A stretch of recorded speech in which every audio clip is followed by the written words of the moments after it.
Assalamualaikum, salam sejahtera semua orang yang ada dekat rumah tu. Harap semua orang sihat-sihat je, baik-baik je cikgu harap. Okey, apa yang cikgu nak sampaikan ataupun topik apa yang kita nak bincangkan hari ni. Okey, untuk video ni cikgu sebenarnya apa yang cikgu nak sampaikan ni, okey, topik hari ni adalah kesalahan umum tata bahasa. Okey, sebagaimana yang kita tahu, BM ni bila kita cakap pasal tata bahasa umum, so dia boleh digunakan untuk UPSR, untuk PTT, untuk SPM. So kesalahan umum tata bahasa ni tak ada generalize untuk tak ada generalize. Minta maaf, maksudnya tak ada pengkhususan hanya untuk SPM saja ke, untuk PT3 saja ke, untuk UPSR saja ke. Video ni boleh digunakan untuk semua para pelajar. Maksudnya UPSR boleh tengok, PT3 boleh tengok, SPM pun boleh tengok. Okey, kenapa kita kena belajar kesalahan umum tata bahasa? Okey, paling penting bila kita cakap pasal bahasa Melayu, markah yang paling banyak adalah karangan sebenarnya. Tak, cikgu tak kata pemahaman tu tak penting. Pemahaman pun penting, ada juga tata bahasanya. Tapi para pelajar sering kali buat kesalahan bila melibatkan karangan. So apa yang kita nak belajar dekat belakang ni iaitu kesalahan umum tata bahasa. Kita kena tahu bila kita nak tulis karangan, kita kena minimalkan kita punya kesalahan.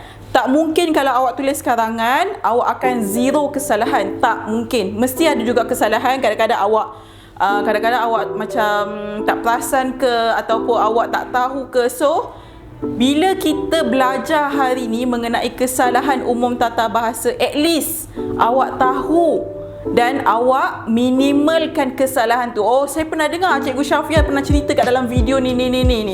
So bila awak tahu, awak akan elakkan daripada melakukan kesalahan tersebut. Okey, sebelum tu kita tengok dulu. Okey, kalau untuk yang pertama dulu pecahan. Pecahan. Orang akan tulis selalunya 2,5 kilogram ke ataupun 2,5 kilogram. Yang mana satu betul? Yang atas salah. 2,5 kilogram bukan salah. Maksudnya bukan 2,5 kilogram. Yang betul adalah 2,5 kilogram. Okey, berkenaan dengan kesalahan umum ayat pasif pula. Okey, roti itu, yang pertama, roti itu dimakan oleh saya ataupun roti itu saya makan. Okey, sebelum cikgu tanda yang mana satu salah, yang mana satu betul. Bila kita bercakap pasal ayat pasif, okey, kan kita belajar kata ganti nama, betul? Ada tiga kata ganti nama. Yang pertama berkaitan dengan orang yang tengah bercakap, iaitu saya, aku, kami.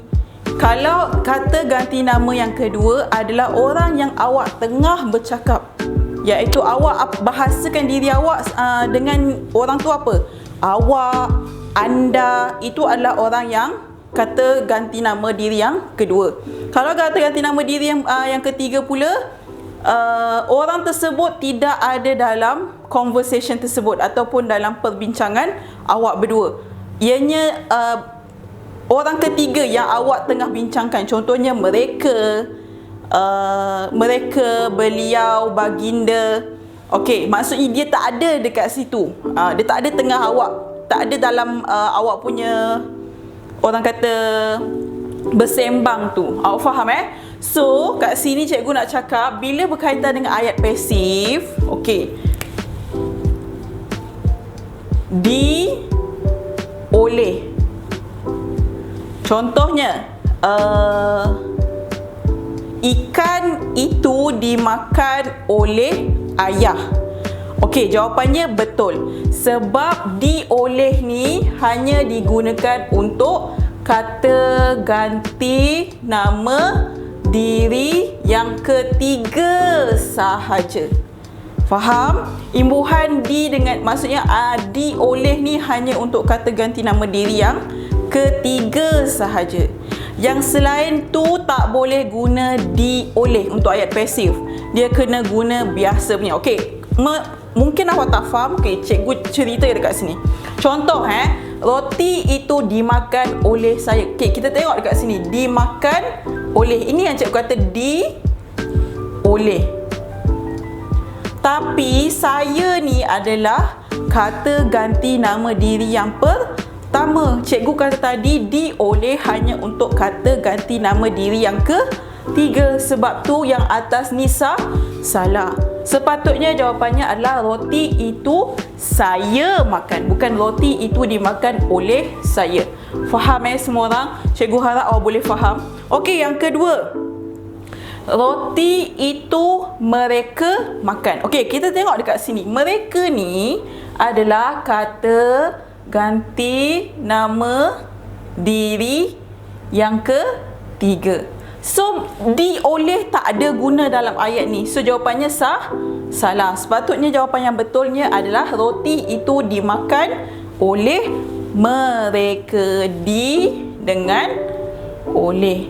Dan ini adalah kata ganti nama diri yang ketiga. Boleh faham Okey, cikgu harap awak boleh follow apa yang tengah cikgu cakap sekarang ni. Okey, yang ketiga. Okey, kesalahan umum yang para pelajar selalu buat adalah berkaitan dengan diorang tak boleh bezakan sama ada penggunaan membuat ke berbuat. Okey. Jangan membuat bising, salah. Sepatutnya jangan berbuat bising. Nampak beza penggunaan dua ni. Okey, yang kedua, membuat begitu ke berbuat begitu? Membuat begitu salah. Sepatutnya awak tidak boleh berbuat begitu, bukan awak tidak boleh membuat begitu. Salah. So jawapannya membuat begitu. Berbuat begitu. Minta maaf. Okey, berbuat demikian. Betul. Okey, seterusnya yang keempat, penggunaan antara dengan di antara. Yang ini memang sangat-sangat popular para pelajar buat salah. Okey. Antara digunakan untuk bukan tempat. Faham? Bukan tempat. Manakala di antara digunakan untuk tempat. Okey, kita tengok Di antara hobi saya ialah membaca buku. Di antara dia guna untuk bercakap pasal membaca buku. Salah. Sepatutnya antara hobi saya ialah membaca buku. So jawapannya yang ini, antara, bukan di antara. Okey, yang kedua, Fatihah duduk di antara Julia dengan Mariam. Okey, nampak perkataan di antara kat sini? Jawapannya betul ke salah? Jawapannya betul. Sebab kedudukan Julia dengan Mariam berkaitan dengan tempat. Boleh faham setakat ni? Okey, sebelum tu cikgu minta maaf sangat, cikgu tak minta maaf awal-awal tadi. Kalau cikgu guna short form dalam video ni, tak sepatutnya untuk BM kita guna short form. Tapi disebabkan kekangan masa dan kekurangan space untuk whiteboard kita, cikgu minta maaf awal-awal kalau cikgu guna short form. Okey, kita sambung lagi dengan nombor 5. Okey, apa beza penggunaan di dalam dengan dalam? Okey, yang ini pun sangat-sangat popular para pelajar buat kesalahan. Okey, di dalam kita tahu ianya hanyalah untuk ruang. Apa contoh ruang? Bilik, kelas, rumah, sekolah. Kalau dalam ianya benda untuk abstrak, benda yang tak nampak. Okey, contoh di dalam ingatannya. Ingatan, benda yang adakah ia berbentuk ruang? Tidak. So, di dalam ingatannya salah. Sepatutnya jawapannya adalah dalam ingatannya. Okey, yang kedua, di dalam bilik. Bilik adalah ruang. So, betul jawapannya di dalam bilik. Dalam mesyuarat. Betul ke tidak? Betul. Sebab mesyuarat bukan ruang. Kalau bilik mesyuarat, ya betul ruang. So, kalau bilik mesyuarat, awak tulis di dalam bilik mesyuarat lah. Tapi kalau mesyuarat sahaja, kita kata dalam. Okey, yang keempat, di dalam hatinya. Hati, adakah dia berbentuk ruang? Bukan. Ruang ni adalah kita kata adalah fizikal tempat yang kita boleh nampak, oh ada ruang. Macam cikgu cakap tadi, bilik, kita nampak ada ruang kat sini. So kalau hati bukan ruang, so jawapannya sepatutnya dalam hatinya, tapi kat sini di dalam hatinya, so jawapannya salah. Okey, seterusnya yang keenam, macam mana nak bezakan ialah ke adalah. Okey, yang ini sangat-sangat popular. Bukan sahaja digunakan maksud cikgu masa awal tadi, cikgu kata apa yang kita belajar kesalahan umum tawabahasa ni, dia lebih fokuskan untuk kita nak minimalkan untuk kesalahan umum menulis karangan. Okey, selain daripada tu, apa yang kita belajar hari ni pun boleh diaplikasikan untuk kertas pemahaman ataupun aspek bahasa tata bahasa untuk pemahaman. Maksudnya bukan karangan lah. So, kalau yang soalan ialah dengan adalah ni pun sangat-sangat popular lah kalau untuk tata bahasa pemahaman. Okey, kalau ialah dengan adalah, macam mana kita nak bezakan? Ialah ni digunakan untuk kata nama ataupun kata kerja. Manakala adalah digunakan untuk kata sendi dan kata adjektif. Okey, contoh yang pertama Ramli adalah abang saya. Semestinya apa? Salah, sebab abang saya ni adalah frasa nama. So sepatutnya jawapannya adalah Ramli ialah abang saya. Okey, seterusnya. Soalan yang kedua, bagi ialah dan adalah. Mesyuarat itu adalah dari pukul 8 pagi hingga 10 pagi. Jawapannya betul. Sebab apa betul? Adalah digunakan untuk kata sendi. So betul. Hobi saya adalah bermain badminton. Jawapannya salah. Sebab bermain badminton adalah frasa nama. Okey, yang seterusnya nombor 7. Yang ini pun kata perintah. Kadang-kadang pelajar tak boleh nak bezakan. Cikgu boleh ke kita guna harap jangan merokok? Tak boleh. Sila jangan merokok. Dah nampak sedap dah, tapi salah. Tolong jangan merokok ya encik, pun salah. Usah jangan merokok, salah juga. Jangan merokok, ya betul. Okey, apa yang cikgu nak cakap pasal kata perintah? Tak boleh guna double penggunaan.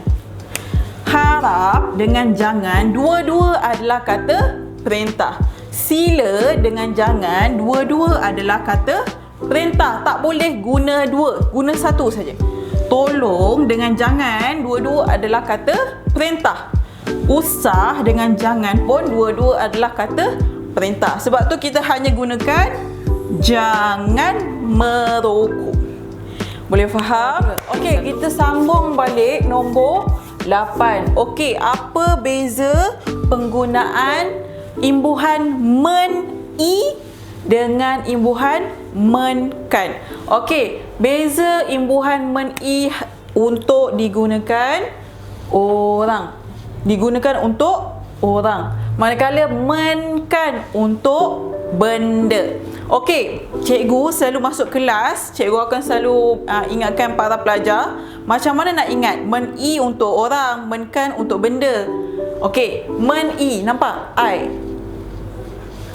I dalam bahasa Inggeris, dalam bahasa Inggeris, bahasa Melayunya adalah saya. So ianya bercakap tentang manusia, saya. So awak ingat men-i untuk orang, men-kan untuk benda, tapi ini digunakan untuk imbuhan men sahaja. Men-i, men-kan, bukan imbuhan lain ya. Okey, contoh menasihatkan Ali, betul ke tak? Kalau kita tengok sini, men-kan untuk benda, Ali ni bukan benda. So jawapannya salah. Sepatutnya menasihati ahli. Okey, yang kedua, menghidangkan tetamu. Okey, kalau kita tengok sini, men kan untuk benda, tetamu bukan benda. So jawapannya salah. Menghidangkan nasi lemak. Men kan untuk benda boleh, nasi lemak adalah benda. So boleh, jawapannya adalah betul. Okey, nombor 9 pula. Imbuhan, nak beza penggunaan imbuhan di dengan di kan. Okey, kalau di untuk benda, manakala di kan untuk orang. Nampak beza? Tadi sebab tu cikgu kata formula I yang kat belakang ni tak boleh kita rasa itu untuk manusia je, tak. Men-i tu je untuk manusia. Di untuk benda, manakala di kan untuk orang. Okey, kita tengok Nombor 1, Fatimah dihadiahkan pingat kecemerlangan. So jawapannya salah. Sebab apa? Di kan untuk orang, pingat bukan orang. Fatimah dihadiahi pingat kecemerlangan. Nampak? Dihadiahi sebelah mesti benda. So pingat adalah benda. So jawapannya adalah betul. Okey, nombor 2, pingat kecemerlangan dihadiahkan kepada Fatimah. Di kan untuk orang. Nampak? Dihadiahkan dan disandarkan untuk orang, iaitu Fatimah. Jawapannya betul. Okey, cikgu harap cikgu tak terlalu laju untuk bagi awak faham. Cikgu harap awak boleh follow apa yang cikgu sampaikan. Okey, nombor 10. Beza memper dengan memperkan. Contoh, memperdalamkan lubang itu. Jawapannya salah. Sepatutnya memperdalam lubang itu. Okey, memperkata hal itu. Salah. Sepatutnya memperkatakan hal itu. Okey, seterusnya nombor 11. Macam mana nak bezakan penggunaan memperisterikan dan memperisteri? Okey, memperisterikan maksudnya awak mengahwinkan orang lain. Okey, tak apa, nanti kita tengok macam mana nak kahwinkan orang lain tu cikgu. Okey, nanti kita faham. Memperisteri tu maksudnya adalah kita berkahwin sendiri dengan perempuan tu. Kalau memperisterikan, kita kahwinkan orang lain. Kalau memperisteri, kita kahwin dengan perempuan tersebut. Okey, nombor 1 Haji Isa memperisterikan seorang gadis kampung. Ayat ni dia nak cakap Haji Isa ni dia kahwin dengan gadis kampung. Memperisterikan seorang gadis kampung. Jawapannya salah. Sebab memperisterikan untuk dia nak kahwinkan orang lain, bukan untuk diri dia sendiri. So jawapan sebenar dia adalah Haji Isa memperisteri seorang gadis kampung. Haji Isa tu sendiri yang nak kahwin. So dia punya imbuhan yang betul adalah dia punya penggunaan yang betul adalah memperisteri sahaja, bukan tak adakan So jawapan yang kedua ni adalah betul. Okey, 2 Roman. Haji Isa memperisterikan anak lelakinya dengan seorang gadis kampung. Okey, penggunaan memperisterikan untuk nombor 2 ni betul. Sebab apa betul? Dia nak kahwinkan anak lelaki dia dengan gadis kampung, bukan dia sendiri yang nak kahwin dengan gadis kampung tadi. Faham Okey, kita sambung balik nombor 12. Okey, untuk kata bilangan, selalunya berpuluh tahun ke berpuluh-puluh tahun? Berpuluh tahun salah. Sepatutnya berpuluh-puluh tahun. Beribu penonton ke beribu-ribu penonton? Beribu penonton salah, beribu-ribu penonton betul. Okey, kata bilangan ke tidak perlu penjodoh bilangan. Contohnya kedua anaknya. Salah sepatutnya kedua-dua anaknya. Yang ini sesuai untuk yang bawah ni. Tidak perlu penjodoh bilangan. Okey, tengok ketiga-tiga ekor kucing itu. Nampak? Ini adalah penjodoh bilangan. Tak perlu ada penjodoh bilangan bila ada kata bilangan ke. So yang ini salah. Sepatutnya ketiga-tiga kucing itu sahaja. Tak perlu ketiga-tiga ekor kucing itu. Okey, seterusnya nombor 14. Okey, kenapa cikgu guna yang ni warna hitam, yang ini warna biru? Okey, warna biru ni cikgu bukan untuk soalan tapi lebih kepada nota supaya awak faham. Macam mana nak beza penggunaan ramai ke banyak? Ada murid dia tak dapat bezakan sebab dua ni lebih kurang sama sahaja tapi lain ya, dua-dua tu berbeza. Cuba kalau awak letak imbuhan ke-an. Keramaian, kebanyakan. Ramai dengan banyak, bila dia tak ada imbuhan, dia tak ada nampak macam beza sangat. Tapi bila kita letak ke-an, imbuhan ke-an, so nampak perbezaan dia sangat-sangat jauh. Keramaian dengan kebanyakan lain. Okey, yang kedua, kita tengok orang selalu guna majlis keramaian ke majlis kebanyakan. Orang tak guna majlis kebanyakan, orang akan guna majlis keramaian. Betul? Okey, yang ketiga, orang keramaian ke orang kebanyakan? Orang tak sebut orang keramaian, orang sebut orang kebanyakan. Sebab tu beza bila kita letak dia imbuhan ke-an. Tapi bila buang imbuhan ramai dengan banyak sahaja, itu yang bila membuatkan pelajar confuse. Bukan setakat pelajar saja, orang dewasa pun akan confuse. Nak guna ramai ke nak guna banyak? Okey, yang keempat, kebanyakan murid ke keramaian murid? Orang tak sebut kebanyakan keramaian murid. Orang sebut kebanyakan murid.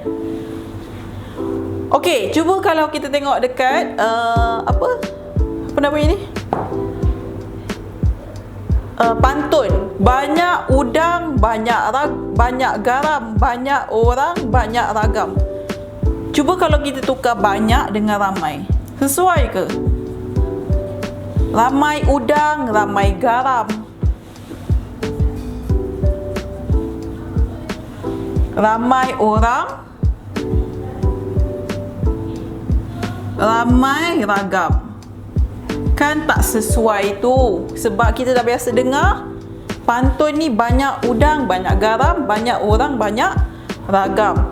So, apa yang cikgu nak cakap kat sini, ini adalah nota supaya awak boleh faham apa perbezaan banyak dengan ramai. Okey, cikgu minta maaf cikgu tak terangkan ni. Selalunya ramai ni digunakan untuk suasana ataupun kemeriahan sesuatu tempat tu. Tapi kalau banyak, ianya berkaitan dengan bilangan ataupun bukan berkaitan dengan suasana. Okey, kita tengok nombor 6.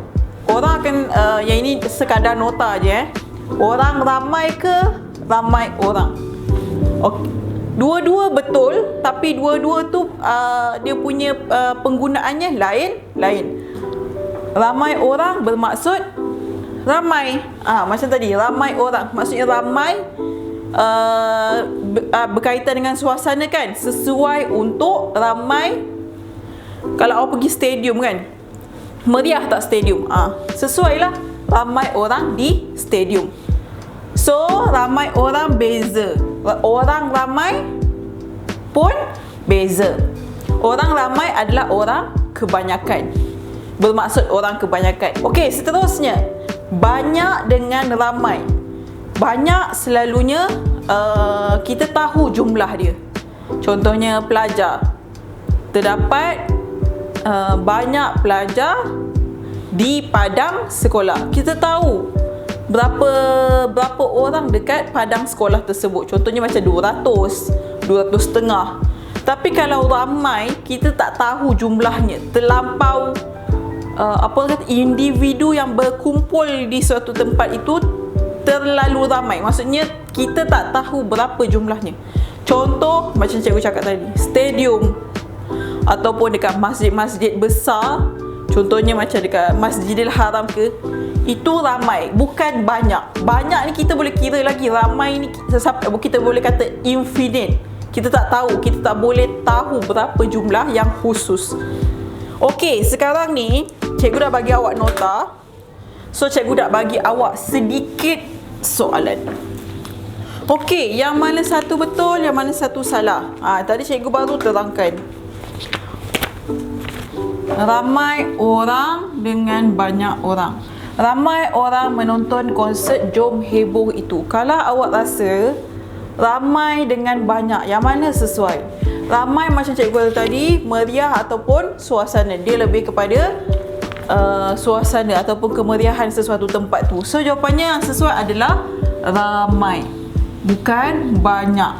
Banyak orang ni macam cikgu kata tadi, kita tahu berapa jumlahnya, tapi konsert Jom Heboh terlampau besar, kita tak terkira berapa bilangannya.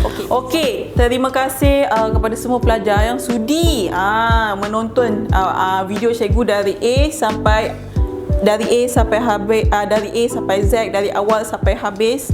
Cikgu harap dengan topik yang kita bincangkan hari ini dapat memberi manfaat kepada awak semua. Okey, kalau kita tahu topik kesalahan umum tata bahasa ni dia terlampau besar. So cikgu nak cover lagi untuk topik ni untuk supaya awak lebih cakna lagi kesalahan-kesalahan apa yang awak boleh minimalkan. Okey, terima kasih you guys untuk tonton video ni. Jangan lupa subscribe channel YouTube channel kita iaitu eTution untuk APTM. Jangan lupa kalau ada sebarang komen, kalau tak faham cikgu ni terlampau laju ke, ada soalan, letak je di ruang komen dan like, share ramai-ramai dekat kawan you guys yang lain. Okey, thank you.